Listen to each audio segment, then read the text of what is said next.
तो बच्चों हम कर रहे थे gravitation chapter, right. Gravitation chapter हमारा चल रहा है, ग्रेविटेशन। और हम पहुंच चुके हैं लेक्चर नंबर 5 पे, राइट। हमारा लेक्चर नंबर चल रहा है 5। तो जरा लास्ट लेक्चर में देखना हमने क्या करा था। Last lecture is all about variation in gravity, ठीक है। ग्रेविटी में जो भी वेरिएशन होती थी वो हमने पढ़ी थी, ठीक है। सो देखो बहुत सिंपल बात है यहाँ पर। अगर मैं इस चीज को देखना चाहूँ कि ग्रेविटी अर्थ की सरफेस पे कितनी होती है, तो सबसे पहले ग्रेविटी का फॉर्मूला अर्थ की सरफेस पे जो सबसे बेसिक है वो कितना होता है, वो होता है Gm/r², राइट। ऐसे करके होता है। और जब हमने सारी वैल्यूज इसमें पुट करी तो ये हमें मिलता है 9.8 मीटर पर सेकेंड स्क्वायर। ओके। अब जब हम इसकी वेरिएशन देखना चाहते थे तो हमने क्या करा, हमने ये बोला कि भाई अर्थ की सरफेस पे तो ग्रेविटी ये होगी, क्या होगा अगर हम अर्थ की सरफेस से ऊपर चले जाए, ठीक है, कुछ हाइट पे चले जाए। तो देखो मान लो ये अर्थ की एक सरफेस है हमारे पास, है ना। अर्थ सरफेस है ये। अर्थ की सरफेस पे तो ग्रेविटी बहुत इजी होती है, बहुत सिंपल है। इसका फॉर्मूला मैं 10 बार बता चुका हूं, जो ऊपर लिखा हुआ है, कितना, Gm/r², ठीक है। और हमने ये देखा था कि अगर हम हाइट के किसी हाइट पे चले जाए, ठीक है, मान लो इस हाइट पे चले जाए, तो यहां पर ग्रेविटी कितनी होनी चाहिए, ठीक है। इस हाइट पे अगर हम चले जाए तो ग्रेविटी कितनी होनी चाहिए। तो देखो यहां पर जो ग्रेविटी हमने निकाली थी हाइट पे, उसका फॉर्मूला आ रहा था G टाइम्स ऑफ, दो फॉर्मूले आ रहे थे इसके, G टाइम्स ऑफ 1 - 2h/r, ठीक है। और एक और फॉर्मूला आ रहा था जो हमने सॉल्व करके निकाला था, ठीक है। या ऐसे कह लो, जो एक और फॉर्मूला आ रहा था वो आ रहा था G टाइम्स r² और डिवाइड बाय r+h का होल स्क्वायर। तो जब हमने इसको सॉल्व करा था बायनोमियल थ्योरम लगा के, तो हमारे पास ऐसा कुछ आंसर आ रहा था, ठीक है। और मैंने ये भी बताया था कि ये फॉर्मूला कब लगाया जा सकता है और ये फॉर्मूला कब लगाया जा सकता है। ये भी बात बहुत सही है। ओके। सो यहां तक हम कर चुके थे। फिर हमने करा था कि अगर हमें डेप्थ में जाना हो, ठीक है, हमें अगर डेप्थ में जाना है अर्थ के, हाँ, ये अर्थ है, और अर्थ में अगर हमें अंदर जाना है, सेंटर की तरफ मूव करना है, राइट, सेंटर की तरफ मूव करना है, और हम मान लो डी डेप्थ नीचे चले गए, तो यहां पर ग्रेविटी क्या होगी। तो देखो यहां पर भी हम ग्रेविटी निकाल चुके थे। यहां पर जो ग्रेविटी आ रही थी वो आ रही थी G टाइम्स ऑफ 1 - d/r, ठीक है। ये हम बहुत अच्छे से कर चुके हैं, लास्ट लेक्चर में बहुत अच्छे से मैंने बताया है। और मैंने ये भी बताया था कि अगर हम सेंटर की तरफ मूव करते जाएंगे तो सेंटर पे ग्रेविटी क्या हो जाएगी, जीरो हो जाएगी, राइट। क्योंकि यहां पर डेप्थ, अगर हम सेंटर पे पहुंचे तो डेप्थ किसके इक्वल हो जाएगी, डेप्थ इक्वल हो जाएगी रेडियस के। और अगर हम इस फॉर्मूले के अकॉर्डिंग देखें तो डी की जगह आर पुट करेंगे, यहाँ आर हो जाएगा, ठीक है। तो ये हो जाएगा G1 - 1 और आंसर आ जाएगा 0। तो ये चीज हमने करी थी बहुत अच्छे तरीके से लास्ट लेक्चर्स में, लाइक। अब हमें दूसरे फैक्टर पढ़ने की, और किन फैक्टर पे ग्रेविटी डिपेंड कर सकती है, राइट। तो इसके बाद जो फैक्टर आता है वो आता है अर्थ की शेप की वजह से, ठीक है। क्या अर्थ की शेप की वजह से भी ग्रेविटी चेंज हो सकती है। तो देखो हाँ, ये बात बिल्कुल सही है कि अर्थ की ग्रेविटी, अर्थ की शेप की वजह से भी ग्रेविटी पे फर्क पड़ सकता है, ठीक है। जैसा कि हम जानते ही हैं कि ग्रेविटी का जो नॉर्मल फॉर्मूला होता है सरफेस पे, वो क्या होता है, Gm/R², रेडियस ऑफ अर्थ। और आप देख रहे हो अगर रेडियस की वैल्यू हम बढ़ा देंगे, ठीक है, अगर डिस्टेंस बढ़ेगा, रेडियस बढ़ेगा, तो वहां पर ग्रेविटी की वैल्यू क्या हो जाएगी, कम हो जाएगी। तो सिमिलरली अगर हम थर्ड केस यहां पर लें, तो केस थर्ड हमारे पास होना चाहिए, केस थर्ड हमारे पास है variation in G, variation in G due to the shape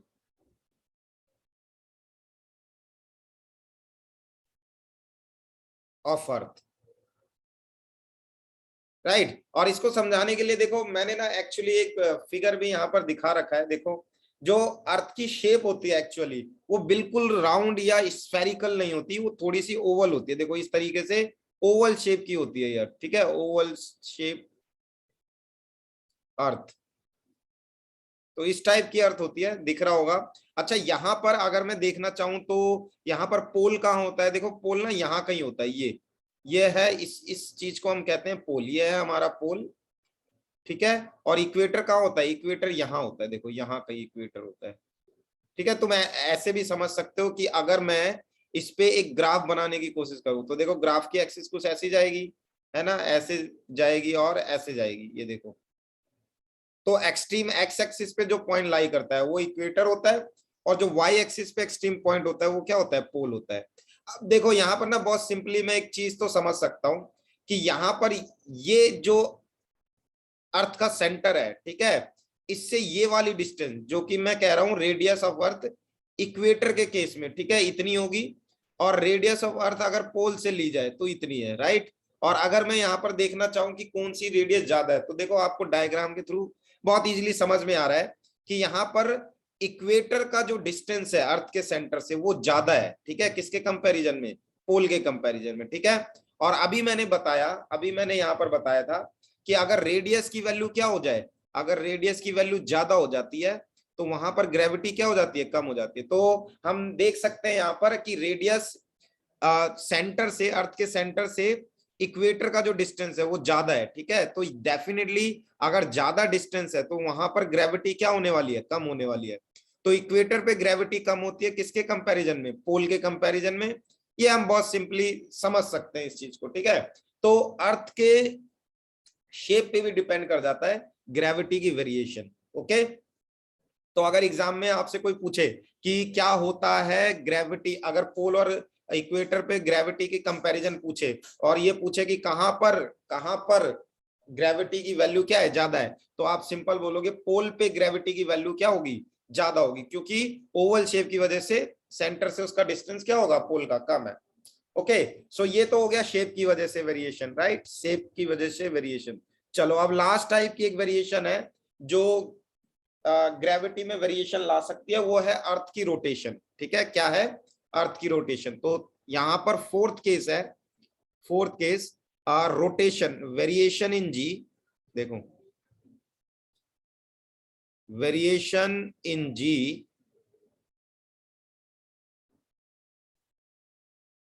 due to rotation of earth, rotation of earth, ठीक है। जैसा कि मैं आपको कह रहा था कि पोल पे ज्यादा ग्रेविटी होगी, इक्वेटर पे कम होगी, तो वो चीज इससे भी प्रूव हो सकती है, देखो इससे भी बहुत इजीली प्रूव हो सकते है ना। तो कैसे प्रूव होगी ये मैं तुम्हें बताता हूं। तो सबसे पहले ना एक डायग्राम देख लेते हैं यहाँ पर। देखो ये इस तरीके का एक डायग्राम मैंने ये दिखाया है। तो ऐसे ना ये हमारी अर्थ है, दिख रहा होगा, ठीक है, ये हमारी अर्थ है, और जो हमारी अर्थ है, ठीक है, वो रोटेट कर रही है, ठीक है, अर्थ की रोटेशन भी दिख रही होगी। ये अर्थ ऐसे करके क्या कर रही है, देखो रोटेट कर रही है, ठीक है। और ये अर्थ की रोटेशन बहुत ज्यादा होती है, देखी जाए तो कितनी होती है, ये अप्रोक्स 1600 किलोमीटर पर आवर की स्पीड से, ठीक है, हमारी अर्थ क्या कर रही है, रोटेट कर रही है, ऐसा करके रोटेट कर रही है ऐसे, ठीक है। तो क्या रोटेशन की वजह से कैसे फर्क आ रहा है ग्रेविटी में, जरा ये भी देख लेते हैं। देखो बहुत सिंपल है, रोटेशन की वजह से बस हमें फ्री बॉडी डायग्राम बनाना आना चाहिए। अगर हमें फ्री बॉडी डायग्राम बनाना आता है 2 मिनट में ये चीज सॉल्व है, ठीक है। तो चलो इसको भी समझ लेते हैं, बहुत ईजी है ये भी। अच्छा, तो सबसे पहले हम बनाते हैं एक अर्थ, ठीक है, ताकि इसका फ्री बॉडी डायग्राम बहुत अच्छे से बनाया जा सके। तो हम एक अर्थ बना देते हैं पहले, थोड़ा ज्यादा ओवल टाइप का हो गया है ना ये, इसको मिटाते हैं।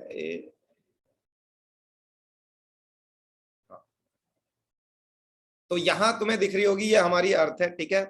अर्थ से एक एक्सिस पास कर देते हैं, देखो ये एक्सिस पास कर रही है, एक सेकेंड,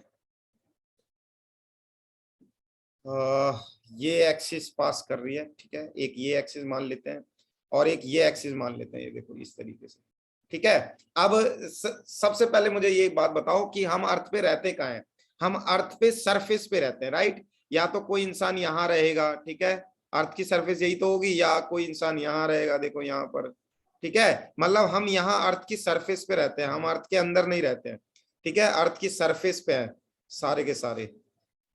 अब तुम बोलोगे कि यहाँ पर जो इंसान है, ठीक है, कई लोग ऐसा सोचते हैं कि यहाँ पर जो इंसान है वो गिर क्यों नहीं जा रहे, जो नीचे है, ठीक है, ये स्पेस में क्यों नहीं चले जा रहे, ठीक है, ऐसा करके जो ये वाला इंसान है जो इस यहाँ पर है, इस हाफ लोअर हाफ पोर्शन में, वो नीचे क्यों नहीं गिर जा रहा है स्पेस में। तो बेटा इसका सिंपल मीनिंग है, इस मास को अर्थ के सेंटर ने, ठीक है, अर्थ का भी तो मास है एक, तो अर्थ के सेंटर ने ग्रेविटेशनल पुल की वजह से क्या कर रखा है, अट्रैक्ट कर रखा है। मतलब हर एक चीज अर्थ के सेंटर की तरफ क्या हो रही है, अट्रैक्ट हो रही है। देखो ऐसे, अगर मैं पूछूं क्या ऐसे फोर्स लग रहा होगा, हाँ बिल्कुल लग रहा होगा। अगर मैं पूछूं इस पे बताओ फोर्स कहाँ लग रहा होगा, तो अर्थ के सेंटर पे लग रहा होगा, है ना। ऐसे करके ये देखो, ऐसे करके ये सारे फोर्स अर्थ के सेंटर पे लग रहे हैं, देखो ऐसे। अर्थ ने सबको अपने सेंटर की तरफ क्या कर रखा है, अट्रैक्ट कर रखा है। तो चाहे वो चीज नीचे भी क्यों ना हो, वो गिरेगी नहीं, ठीक है। हाँ मेनली लोग, कई लोग ये भी ऐसा भी सोचते हैं, तो याद रखना ऐसा ही कुछ होता है वहां पर, राइट। सो चलो देख लेते हैं रोटेशन की वजह से क्या फर्क आता है ना, इसमें रोटेशन जब लगती है तो क्या फर्क आता है।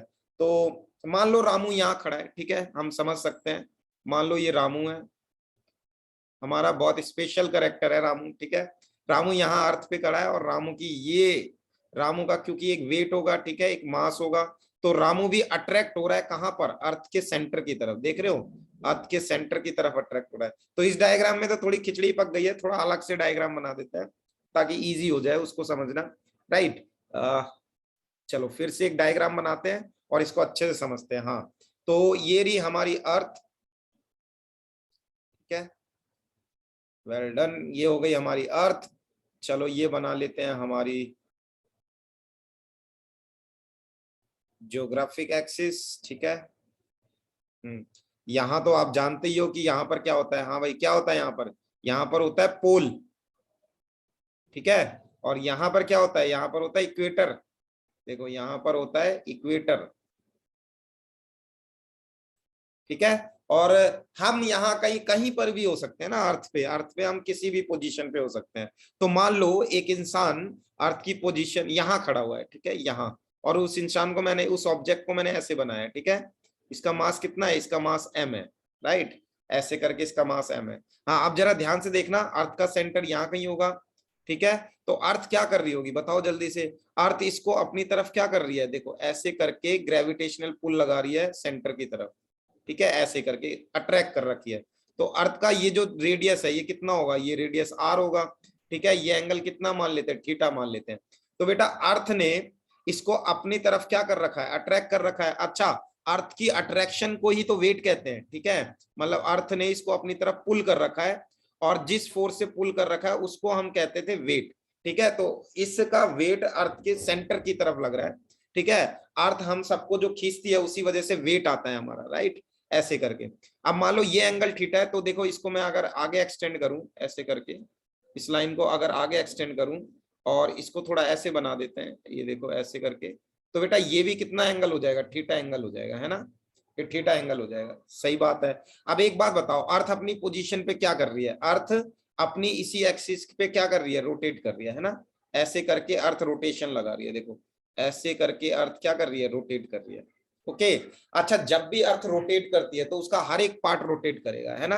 तो ये पार्ट भी रोटेट कर रहा होगा, तो देखो ये जब पार्ट रोटेट कर रहा होगा, राइट, ये जब पार्ट रोटेट कर रहा होगा तो क्या हो रहा होगा, याद रखना, जब भी हम एक रोटेटिंग फ्रेम में बैठे हुए हैं, देखो अर्थ क्या कर रही है, रोटेट कर रही है ना। तो अर्थ क्या हो गया, एक रोटेटिंग फ्रेम हो गया। और जब भी हम एक रोटेटिंग फ्रेम पे बैठे होते हैं तो हम पे एक सीडो फोर्स लगता है, राइट। और वो सीडो फोर्स कहाँ लगेगा, डेफिनेटली वो मोस्टली केसेस में बाहर की तरफ लगता है, ठीक है। कोरियोलिस फोर्स भी कह सकते हैं हम उन्हें। अच्छा, उस सीडो फोर्स को जो यहाँ पर नाम दिया गया है तुम्हारी क्लास में, उसको हम कहते हैं सेंट्रीफ्यूगल फोर्स, ठीक है। तो अर्थ क्या कर रही है, अपनी पोजीशन पे रोटेट कर रही है, तो ये जो बंदा है ये भी अपनी पोजीशन पे देखो ऐसे रोटेट कर रहा होगा, है ना, इसके चारों तरफ ऐसे रोटेट कर रहा होगा, ओके। तो इसका जो रोटेशन होगा वो इस सर्कल के अराउंड होगा, बिल्कुल सही बात है। अब जब ये ऐसे रोटेट कर रहा है तो इस पे बाहर की तरफ, ठीक है, बाहर की तरफ एक फोर्स लग रहा है जिसको हम क्या कहेंगे, सेंट्रीफ्यूगल फोर्स, ठीक है। ये हमारा हो गया सेंट्रीफ्यूगल फोर्स, ओके। तो बाहर की तरफ एक फोर्स लगता है जिसको हम कहते हैं सेंट्रीफ्यूगल फोर्स। अब तुम्हें दिख रहा है यहाँ पर बहुत इजीली तुम देख सकते हो कि सेंट्रीफ्यूगल फोर्स एक एंगल पर एक्ट हो रहा है, तो सेंट्रीफ्यूगल फोर्स को हम दो कंपोनेंट में तोड़ सकते हैं, ठीक है। दो 90 परपेंडिकुलर कंपोनेंट में तोड़ सकते हैं, एक कंपोनेंट इधर आएगा, ठीक है, और एक कंपोनेंट इधर आएगा, देखो इस तरीके से, राइट। अच्छा, मैंने ये क्लास में 10 बार बताया है, और ये बहुत सिंपल फैक्ट है कि जिसके साथ एंगल होता है, जिस लाइन के साथ, जिस कंपोनेंट के साथ, वो हो जाता है हमारे पास कॉस थीटा का कंपोनेंट। तो जल्दी बताओ ये कितना हो गया, ये हमारे पास हो जाएगा सेंट्रीफ्यूगल फोर्स, ठीक है, कौन सा कंपोनेंट, कॉस थीटा वाला कंपोनेंट। और ये हमारे पास हो गया centripetal force, centrifugal force sorry, और ये हो गया साइन थीटा वाला कंपोनेंट, राइट। अब अगर मैं आपसे पूछूं कि इस मास को, इस वेट को, ठीक है, इस वेट को कौन अपोज कर रहा है, कौन सा कंपोनेंट अपोज कर रहा है, तो आप कहोगे सर ये एफ कॉस थीटा वाला जो कंपोनेंट है ये इसे अपोज कर रहा है, राइट। ये भी बात बिल्कुल समझ में आ गई। अच्छा, ये जो हमारी ये ऑब्जेक्ट है, ठीक है, इस ऑब्जेक्ट को हम अलग से दिखा देते हैं। ये देखो, ये जो ऑब्जेक्ट है ये, ठीक है, ये ऑब्जेक्ट जो ऐसे रोटेट कर रही है, ये एक अलग से अपनी एक रेडियस ला रही होगी, ठीक है, इस सर्कल की, और उस रेडियस को मैं क्या कह रहा हूं, स्मॉल आर, राइट। तो ऐसे करके हमें डायग्राम बनाना है। मैं इस डायग्राम को और अच्छे से बना देता हूं, यहां पर दिखा देता हूं आपको बना के, ठीक है। कहाँ दिखा दे, यहां दिखा देते हैं, देखो इस तरफ दिखा देते हैं, हाँ इस पॉइंट पे दिखा देते हैं। तो मैं ऐसे कह सकता हूं, ये देखो ये हो गई हमारा ऑब्जेक्ट, ठीक है। ऑब्जेक्ट पे एक फोर्स तो लग रहा है सेंटर की तरफ, अर्थ के सेंटर की तरफ, जिसे हम क्या कहते हैं, वेट कहते हैं, जिसको mg से डिनोट करा जाता है, राइट। एक इस mg को अपोज करने वाला फैक्टर आ गया है, किसकी वजह से, अर्थ की रोटेशन की वजह से, ठीक है। अर्थ की रोटेशन की वजह से यहां पर सेंट्रीफ्यूगल फोर्स का जो कॉस थीटा वाला कंपोनेंट होगा वो अपोजिट डायरेक्शन में लग रहा है, ठीक है। और यहां पर ये जो सर्कल कवर कर रहा है, ये वाली जो रेडियस है, ठीक है, ये वाली रेडियस क्या है हमारे पास, आर है, राइट। डेफिनेटली इसी रेडियस में ये मूव कर रहा है, देखो ऐसे रेडियस में ये मूव कर रहा है, राइट। ऐसे करके मैंने बता दिया।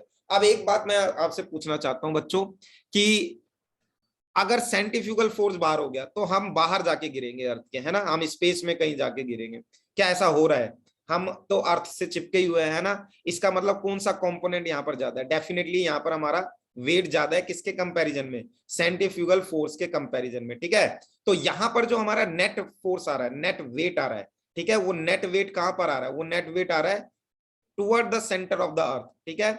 और वो कितना आ रहा है नेट फोर्स, ठीक है, नेट फोर्स कितना आ रहा है, नेट फोर्स कह लो या नेट वेट कह लो, कितना आ रहा है, mg में से हमें माइनस करना पड़ेगा कौन सा कंपोनेंट, f cos थीटा वाला कंपोनेंट, राइट। तो अगर मैं पूछूं कि मेरा नेट वेट क्या mg है, यहां पर नहीं, हमारा नेट वेट कैसे आ रहा है, mg में से माइनस होगा ये वाला कंपोनेंट, और वो फील हमें हो रहा है, ठीक है, वही फील होता है हमें।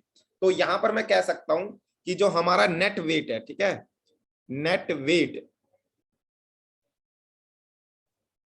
towards the center of earth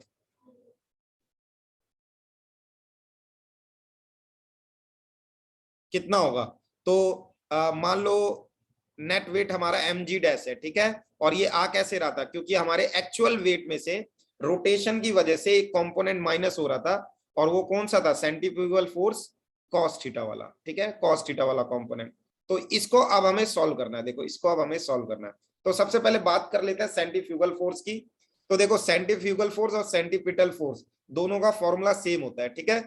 तो सेंट्रीफ्यूगल फोर्स का फॉर्मूला होगा हमारे पास mv²/r, ठीक है। और यहां पर हम v की जगह, अगर v की जगह ओमेगा r डाल दें, राइट, तो वो चीज हमारे पास क्या हो जाएगी, mr, और v की जगह रखेंगे ओमेगा r का स्क्वायर, राइट। तो ये हमारे पास क्या हो जाएगा, m omega square r square divide by r। तो r से r कैंसिल हो गया। तो यहां पर सेंट्रीफ्यूगल फोर्स का रोटेशन की टर्म में, एंगुलर वेलोसिटी की टर्म में फॉर्मूला आ गया m omega square r, right. तो हम यहां पर ये चीज पुट कर सकते हैं, ठीक है। तो यहां पर जो आपको सेंट्रीफ्यूगल फोर्स दिख रहा है, कुछ नहीं करना, इस चीज को पुट कर देना है इस सेंट्रीफ्यूगल फोर्स की जगह, ओके। तो देखते हैं अब क्या हो जाता है हमारा फॉर्मूला। तो हमारा जो नेट वेट आ रहा था mg डैश, राइट, वो किसके इक्वल था, mg में से, एक्चुअल वेट में से रोटेशन का इंपैक्ट माइनस हो रहा था, राइट। सो वो आ रहा था f centrifugal force cos theta, okay. तो यहां पर हो जाएगा mg माइनस fc, देखो हमने निकाल लिया है, ये कितना आ रहा है, fc कितना आ रहा है, m omega square r, right. सो ये हो गया m omega square r cos theta, okay, mg dash, right. तो m से m देखो हर किसी में m कॉमन है, तो m हमने कैंसिल आउट कर दिया है। g डैश यहां पर हमारे पास आ गया है g minus omega square r cos theta, okay.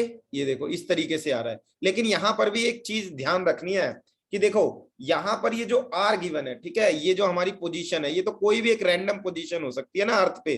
तो ये जो आर की वैल्यू है ये फिक्स नहीं है। अगर मान लो यही ऑब्जेक्ट यहाँ होती, ठीक है, तो आर की वैल्यू अलग हो जाती, यहाँ होती तो आर की वैल्यू अलग हो जाती, ठीक है। तो इस आर को हमें कैलकुलेट करना है इस रेडियस की टर्म में। तो यहाँ पर ना तुम्हें एक डायग्राम दिख रहा होगा बहुत अच्छा सा, ठीक है। वो डायग्राम कैसा है मैं अभी दिखा देता हूँ। हाँ, देखो एक डायग्राम तुम्हें राइट एंगल ट्रायंगल में दिखाने जा रहा हूं। ये राइट एंगल ट्रायंगल जरा ध्यान से देखना, ये, ठीक है, ये हो गया आर, स्मॉल आर, जिसमें वो मूव कर रहा था। ये हो गया हमारा रेडियस, राइट, ये हो गया रेडियस। चलो इस डायग्राम को मैं थोड़ा अलग से बना देता हूं।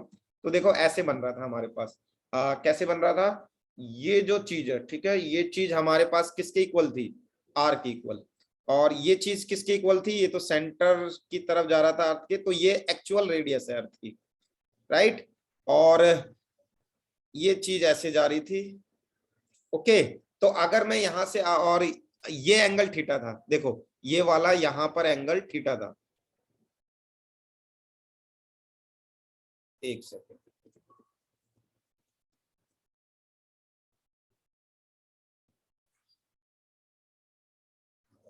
ये वाला एंगल, ये वाला एंगल यहाँ पर थीटा था, राइट। सो ये वाला एंगल भी थीटा होगा, तो ये एक राइट एंगल ट्रायंगल बन गया है ना। राइट एंगल ट्रायंगल में ये वाली साइड क्या होती है, परपेंडिकुलर, राइट। सबसे बड़ी साइड क्या होती है, हाइपोटेनस, और ये हो गया हमारे पास बेस। अगर मैं आपसे यहाँ पर कहूं कि कॉस थीटा लिखो, ठीक है, तो कॉस थीटा क्या होता है, कॉस थीटा होगा बेस अपॉन हाइपोटेनस, ठीक है। सो यहाँ पर कॉस थीटा बेस कितना है बताओ, बेस हो गया हमारा आर के इक्वल, और हाइपोटेनस हो गया कैपिटल आर के इक्वल, राइट। सो आर की वैल्यू हमने निकाल ली आर कॉस थीटा, ओके।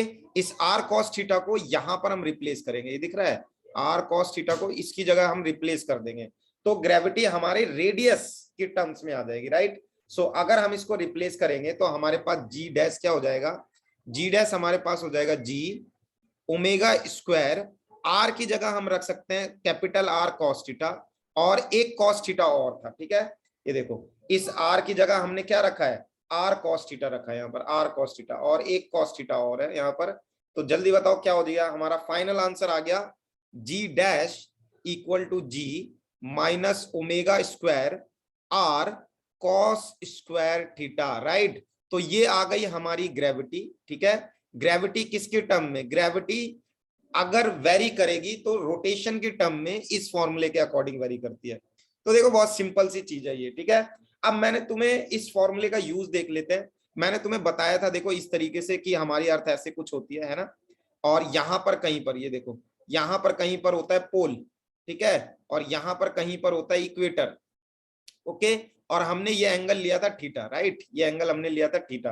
अब जल्दी मुझे बता दो, अगर हम इस पॉइंट पे थे और यहां से मूव कर रहे हैं कहां पर, देखो हम इस पॉइंट पे थे, है ना, इस पॉइंट पे थे, और अगर हम मूव कर रहे हैं इक्वेटर की तरफ, ठीक है, तो बताओ थीटा की वैल्यू क्या हो जाएगी, थीटा की वैल्यू 0 हो जाएगी, है ना।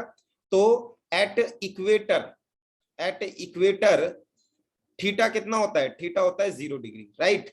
और अगर हम इस तरफ मूव करेंगे टुवर्ड्स द पोल, ठीक है, पोल की तरफ अगर हम मूव कर रहे हैं तो ये थीटा इंक्रीज करेगा और इसकी वैल्यू क्या हो जाएगी 90। तो पोल पे, यहां पर इस पोल पे, ठीक है, थीटा की वैल्यू कितनी हो जाती है 90 डिग्री। तो देख लेते हैं इस फॉर्मूले में जी के अकॉर्डिंग कहां पर क्या फॉर्मूला आ रहा है, ठीक है। तो देखो ग्रेविटी अगर मुझे निकालनी है पोल पे तो बहुत सिंपल है, ठीक है, हमें थीटा की वैल्यू कितनी पुट करनी पड़ेगी 90। तो ये कितना आ जाएगा, जी ओमेगा स्क्वायर कैपिटल आर, ये हो गया कॉस 90। अब जल्दी बताओ कॉस 90 कितना होता है, 0, ठीक है। तो ये पार्ट 0 की होने की वजह से ये पूरा पार्ट 0 हो गया, राइट। तो जी की वैल्यू, जी पोल पे कितनी आ रही है, जी के इक्वल ही आएगी, राइट, ऐसा कुछ आ रहा है।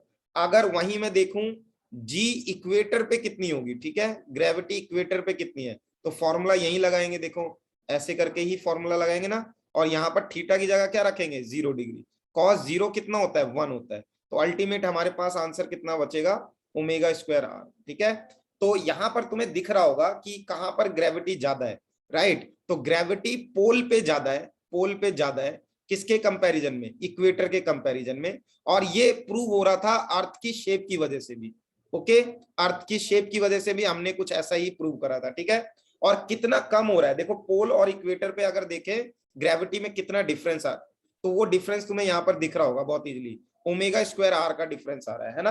तो अगर मैं यहाँ पर डिफरेंस निकालना चाहूं डेल्टा जी, वेरिएशन कितनी आ रही है पोल से इक्वेटर पे जाते वक्त, ठीक है, तो पोल से इक्वेटर पे जाते वक्त कितनी वेरिएशन आ रही है ओमेगा स्क्वायर आर का।